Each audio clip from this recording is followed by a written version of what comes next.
வணக்கம். மாருதி பங்கை பற்றி என்எஸ்சி கேஷ் மார்க்கெட்டில் பார்க்க போகிறோம். ட்ரெண்டு நவம்பர் 4 2025 என்ற ட்ரெண்ட் எப்படி இருக்க போகுதுன்றதை பற்றி இந்த வீடியோவில் பார்க்க போகிறோம். வீடியோ எடுக்கப்பட்ட நேரம் அதிகாலை 12 மணி 28 நிமிடம். இப்போ இன்று அதாவது நேற்று நவம்பர் 3 அன்று சரிந்தது, பயங்கரமாக சரிந்தது. வீக்லி மினி சப்போர்ட் 1 உடைச்சது இன்ட்ராடே பேசிஸில். சரி, இப்போ கேள்வி என்னென்னா, இந்த சரிவு தொடர்ந்தால் எதுவரை கீழே போகும்? சரி, ரீபவுண்டாக வாய்ப்பு இருக்கிறதா? அது ஒன்று. அதை பற்றி தான் இந்த வீடியோவில் பார்க்க போகிறோம். இப்போ என்னென்னா, டெய்லி சார்ட் படி பார்த்திங்கன்னா, அதாவது இன்ட்ராடே பேனிக் இருக்கும், ரீபவுண்ட் ஆகும் அப்படின்னு அந்த டெய்லி சார்ட் சொல்லுது.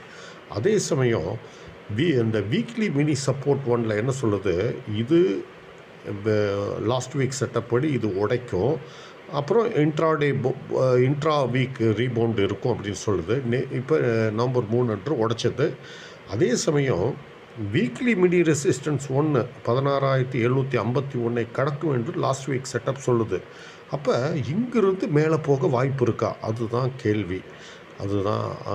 அதுதான் இப்போ மிகப்பெரிய கேள்வியாக இருக்கிறது. ரீபவுண்டாக வாய்ப்பு இருக்கிறதா? ஆனால் இந்த ஃபாலோ அப் செல்லிங் இருந்துச்சுன்னா இங்கே இதுவரையும் 15,081 வரை விழுக வாய்ப்பு இருக்கிறது. அதையும் கொஞ்சம் மனதில் வைத்துக்கொள்ளவும். இப்போ நிலைகளை பற்றி பார்ப்போம்.